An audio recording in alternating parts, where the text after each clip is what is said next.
Happy holidays, everybody, and Tony here with my look back on slash tribute to There's the Rub Parts 1 and 2, which aired on NBC on November 20, 1995. This was directed by Shelley Jensen, it was written by Joel Madison, and the executive producer was Will Smith. As I watched The Fresh Prince of Bel-Air's sixth season a lot more critically, I seem to notice that this was basically the fan unfavorite. One, because there were people who argued that it felt like it was running on autopilot and was rehashing a lot of the same plot points from earlier seasons. And two, this was not only the final season, but it also felt like the cast were slowly growing out of their Fresh Prince of Bel-Air tenure, especially the main star, Will Smith, who had a budding film career. I don't want to even say that the sixth season of Fresh Prince of Bel-Air was the worst season. I would give the coin the graveyard season because of everything that happened. Rehashed plot points, characters becoming a little bit more distant from their Fresh Prince of Bel-Air tenure, characters that started to go into their more default phases, although some of them had new directions going within themselves, and the people behind the scenes knowing that this was not only going to be the last season, but Fresh Prince of Bel-Air was going to eventually run its course even after 6 seasons. Furthermore, some people have also felt that even before the sixth season ever aired, the fifth season's final episode, where Will and Lisa would have ended up getting married, but conveniently ended up chickening out on the altar, was the moment that officially killed the Fresh Prince of Bel-Air, and therefore having moments where Will was reverting back to his more impulsive ways, rather than the development that he would have had with Lisa, who was actually his longtime girlfriend, and who also established more of a romantic bond with her. And trust me, I will talk about how Will's and Lisa's relationship should have been much better much later on, especially since I dare to talk about it in February. But first, the second Thanksgiving episode, which is a two-parter, There's the Rub. If there is one particular asset that made this two-parter extremely strong, it has to be the ever-growing and ever-strong relationship between Will and Uncle Phil. They have come a long way since season 1, and ever since then, Uncle Phil and Will didn't feel like just uncle and nephew. Oh no. In fact, they felt more like father and son, to the point where Uncle Phil gives Will street smart advice on how to deal with his mother's, Aunt Viv's, Aunt Vi's, and Aunt Helen's stuffing choices. And the best thing to do is to say nothing at all. And equally hilarious is their whole pie raid scheme, especially where Phil's mother, Hattie, is concerned. Once Grandma Hattie spots Uncle Phil as a suspected pie raider, she calls both Uncle Phil and Will out on their raiding schemes, but little does she know, little Nikki is also under the table eating one of the pies that she's recently baked, thus making this moment a sort of play on the Little Jack Horner rhyme, in which he sits in the corner eating his Christmas pie and of course pulling out his thumb and sticking out a plum, although it's really unclear to see if the pie that she's made was really made of plum. But I digress, it was still a really cute moment seeing little Nicky under the table devouring that freshly baked pie. And yes, there were also some drawbacks to Will reverting to his more impulsive side in the earlier seasons, especially when they have to carry Aunt Helen's really massive luggage, and even as Aunt Viv ordered both Uncle Phil and Will to carry Aunt Helen's massive luggage up to their room, while Uncle Phil, Will, and Nikki watch the football game, Uncle Phil's rather sedentary lifestyle as a judge gets the better of him, to the point where even after he counted to 3, Will ends up being easily distracted by the game and Uncle Phil breaks his back. And here's something I noticed about Uncle Phil's chronic back pain. It's sort of a callback to another episode that dealt with Uncle Phil's health problem, and that is Home is Where the Heart Attack Is from season 4. And speaking of that particular episode, there's even a callback to one of the lines being spouted out by both Will and Uncle Phil about all the delicious food consisting of turkey, mashed potatoes, and tiny little onions swimming in a sea of cream sauce. That doesn't just happen once when Will has to take Uncle Phil to a place where he can have a deep tissue massage so that he can be healed of his chronic back pains. Oh no, that happens much later after he and Uncle Phil get mistakenly arrested, and I'll gladly talk about that other rehashed plot point much later. But even with that mess up from Will, it is also nice to see Uncle Phil and Will continue to bond, even after mistakenly finding themselves in a sort of brothel slash massage house, and even as they get mistakenly arrested for supposedly doing something wrong, they even have a bonding moment in prison. And this particular moment also reminds me of the first season 6th episode, Mistaken Identity. However, instead of Will and Carlton being put into Slammer, it's both Uncle Phil and Will. And this has happened to Will the second time. But this time there is also a black police officer involved, thus showing that both Uncle Phil and Will were arrested on extremely false and bogus charges. And there's also the white lieutenant, Lieutenant Hendricks, played by Mark Phelan, also taking pot shots at Uncle Phil's expense. But not all is lost for both Will and Uncle Phil, as one of the notable prisoners Uncle Phil and Will encounter is none other than Uncle Phil's old college football buddy, Tiny, played by Andre Rosie Brown. What we know about Tiny is that yes, he does have a very tough exterior, but he still cares about his mother. Even his tough exterior continues to be on show when Will demands that he use the phone, and of course Tiny rips the phone booth off the wall and gives it to Will. However, the best part about Tiny is his interactions with Uncle Phil. Viewers get to understand that Uncle Phil and Tiny had a history together in the football field. And yes, Tiny did have a reputation for clipping the other players, i.e. attacking them rather aggressively. However, despite his fearsome reputation on the field, he also had a promising future. Sure, he received a scholarship, and then he was drafted to the army, but when he returned back to the States, he was never the same again. And one day, when his supposed friend was driving him across the country, the friend actually had a whole stash of marijuana in his car, thus making Tiny immediately incarcerated. And after he ended up getting incarcerated, his life was never the same as he ended up going down a downward spiral. So there is that moment of empathy and compassion occurring between us, the viewers, and Tiny. And even Uncle Phil does feel a bit bad for him, let alone sorry for his old football body. And given that this is the second moment where Uncle Phil and Will reminisce about all the good food that's going to be served at Thanksgiving dinner, such as turkey, mashed potatoes, macaroni and cheese, sweet potato pie, and tiny little onions swimming in a pool of cream sauce, this motivates Uncle Phil to finally give a verbal smackdown to Lieutenant Hendricks. And this is almost beat per beat a similar verbal smackdown that Uncle Phil gave to the police officers who arrested Will and Carlton in mistaken identity. However, despite it being played a little bit more differently, with Uncle Phil asserting his power and status as a judge, it still feels almost like the same throwdown speech that he gave to the police officers. And I have to hand it to James Avery for making me quiver at my boots when his presence as a judge and his presence as someone who dare not be messed with in the field of law is concerned. He can go from quietly intimidating to just bombastic in a heartbeat, and I felt it with every fiber of my being. Sure, Will did make some clever quips here and there, but it was James Avery's performance as Uncle Phil that, although it was quite similar beat per beat with a verbal smackdown that he gave to the police officer in mistaken identity,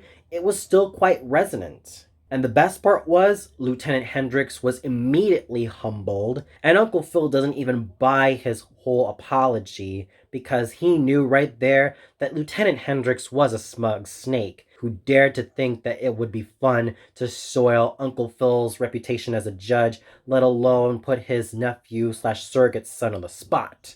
And there is one last touching moment between Uncle Phil and Tiny, and it would have been great to see Uncle Phil's and Tiny's comradeship discovered a little bit more, let alone fully fleshed out, because there would have been a lot of great material that James Avery and Andre Rosie Brown could have had as really fine thespians. There was genuine chemistry between Uncle Phil and Tiny, and of course, Uncle Phil continues to give really sagacious advice to Will, stating that yes, even though they have found themselves being arrested and even had his chronic back pain and finding themselves in a massage place where they shouldn't really have been in the first place, they dare not speak about it to the women of the household. And of course, Uncle Phil and Will end up returning back home. As for the ladies of the house, i.e. Grandma Hattie, Aunt Vi, Aunt Viv, and Aunt Helen, they were basically competing about whose stuffing was the best. And Aunt Vi's appearance is also quite reminiscent of the other Thanksgiving special, i.e. the first one being Talking Turkey. But this time, Grandma Hattie, Aunt Vi, Aunt Viv, and Aunt Helen are trying to compete to see whose stuffing is the best. Even as Will tries to charm his way to all four ladies and their stuffing, Uncle Phil's sagacious advice of not saying anything kind of did fall on Will's deaf ears, to the point where Grandma Hattie, Aunt Vi, Aunt Viv, and Aunt Helen all know what was going on between Uncle Phil and Will, and they challenged them to try their stuffings during the dinner. Yes, it was quite entertaining to see Grandma Hattie bemoan the fact that Aunt Vi and Aunt Helen have been arguing, and was even grateful for the fact that she didn't have daughters bitching and catfighting each other. Even Jeffrey had some moments of dissing between Aunt Vi and Aunt Helen, and even toward Aunt Helen, to the point where he just tells her that if she wants something fast and cheap in terms of her legs,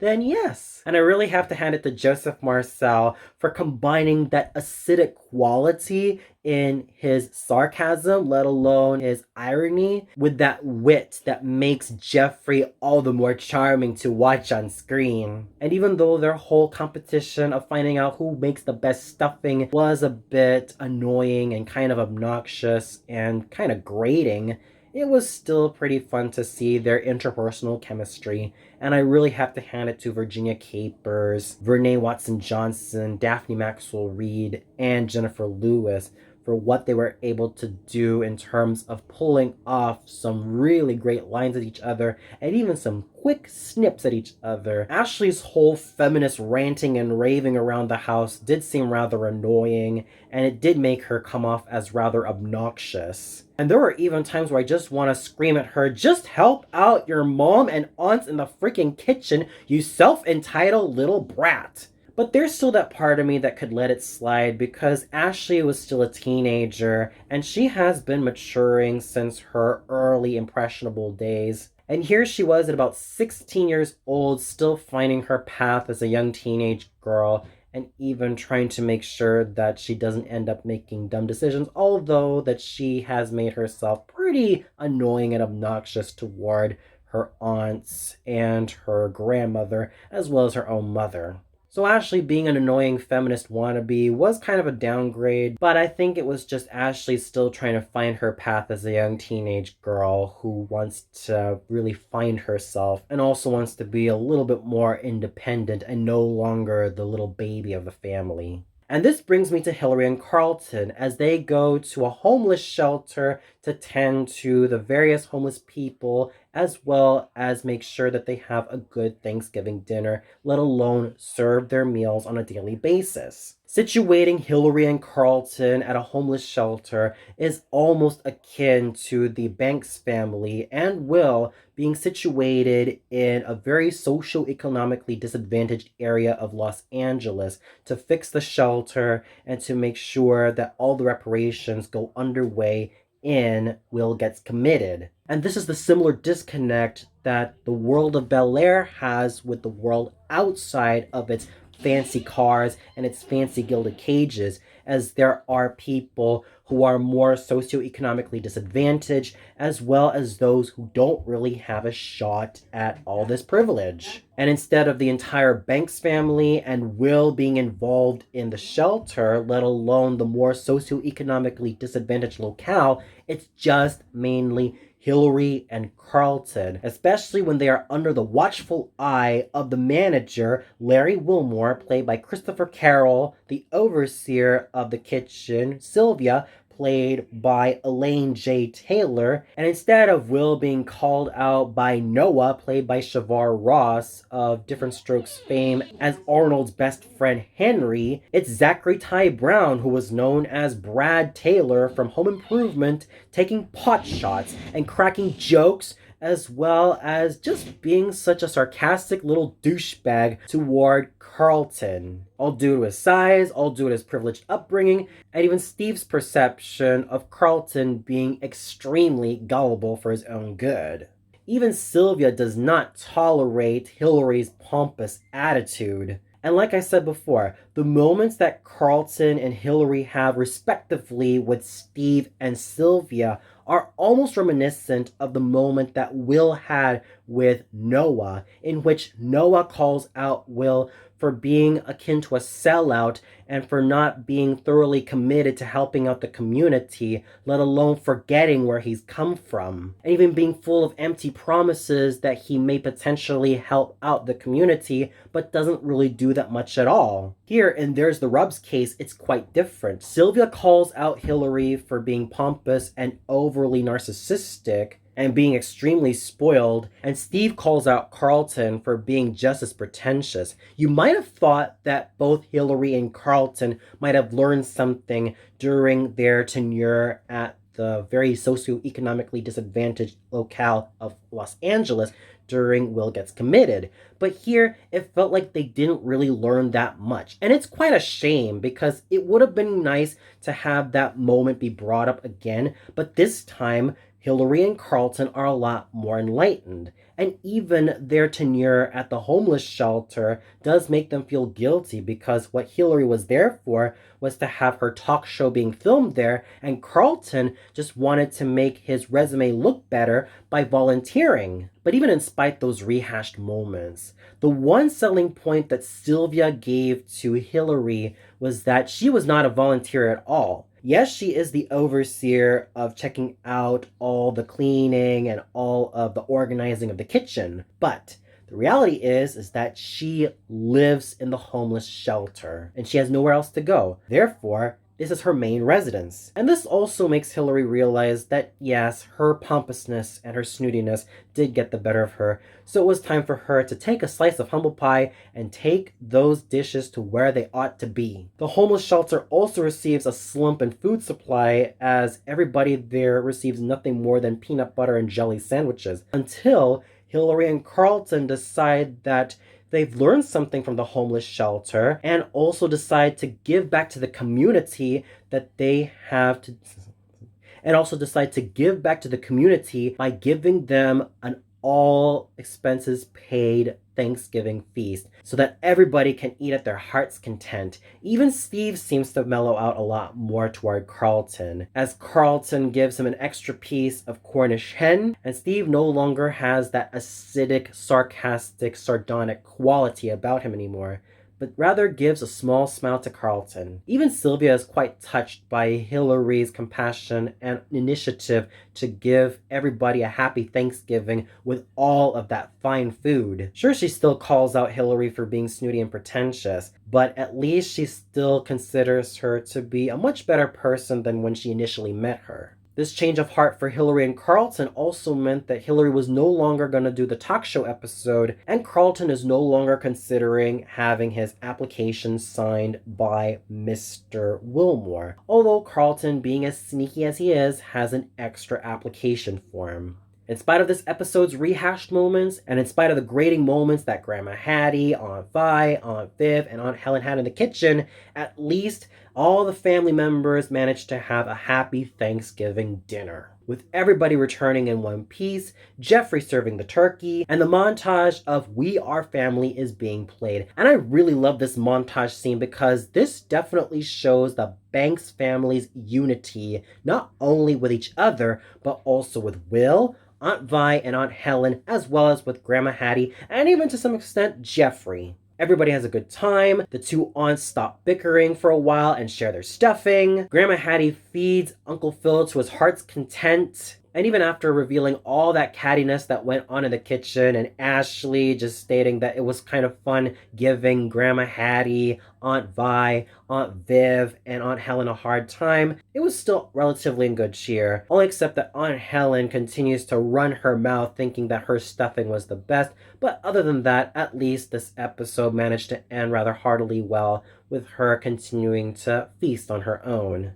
There's the Rub parts 1 and 2 might have seemed like an amalgamation of various rehashes from previous seasons, most specifically Mistaken Identity and Home is Where the Heart Attack is in Uncle Phil's and Will's case, and Will Gets Committed in Hillary's and Carlton's case, and bits and pieces of Talking Turkey, mostly within the Banks family household. However, if I can take those issues away, if I can take Ashley being obnoxiously annoying with her whole feminist tirades and rants, and even with Aunt Vi, Aunt Viv, Grandma Hattie, and Aunt Helen constantly bickering at each other at whose stuffing was the best, at least this episode still had heart. The strongest moments for me were without a doubt Uncle Phil's and Will's ever-growing bond, not necessarily as just uncle and nephew, but as father and son, to the point where I kept rooting for them, to the point where I felt that Uncle Phil's and Will's moments that they had with each other as father and son were the strongest and most awesome gold medal standard moments in this entire two-parter. Following suit was Hillary's and Carlton's tenure at the shelter. Yes, it did play almost beat per beat like what happened with Will Gets Committed, but at least it tried a bit to separate itself from that former episode, but it was kind of clear from the off that this was akin to Will Gets Committed, albeit in a homeless shelter and with only Hillary and Carlton being involved. And at times it kind of is fun to see both Hillary and Carlton have a dose of humble pie to make themselves realize that there is more to life than the gilded cage of Bel-Air. All in all, I still enjoy this two-parter. Yes, it might have come out at a season where it felt like everything was about to kind of go to pot and kind of come to an end, but there was still a lot of heart, there was still a lot of soul, and that final moment with all the family members having a grand Thanksgiving dinner, especially with that montage of We Are Family, was still gonna stay rent-free in my mind. And for those of you who caught There's the Rub parts 1 and 2, what'd you think of it? Did you feel that Uncle Phil's and Will's moments as father and son and everything that they've done together thus far were the strongest moments of this two-parter? Did you also feel that Hillary's and Carlton's tenure at the homeless shelter was just as strong? Did you also feel kind of graded at Aunt Vi's, Aunt Viv's, Grandma Hattie's, and Aunt Helen's contest to see whose stuffing was better? Did you also feel that Ashley's whole feminist tirade was getting under your nerves? Or did you feel like this two-parter was not really your cup of tea? Please let me know in the comments below.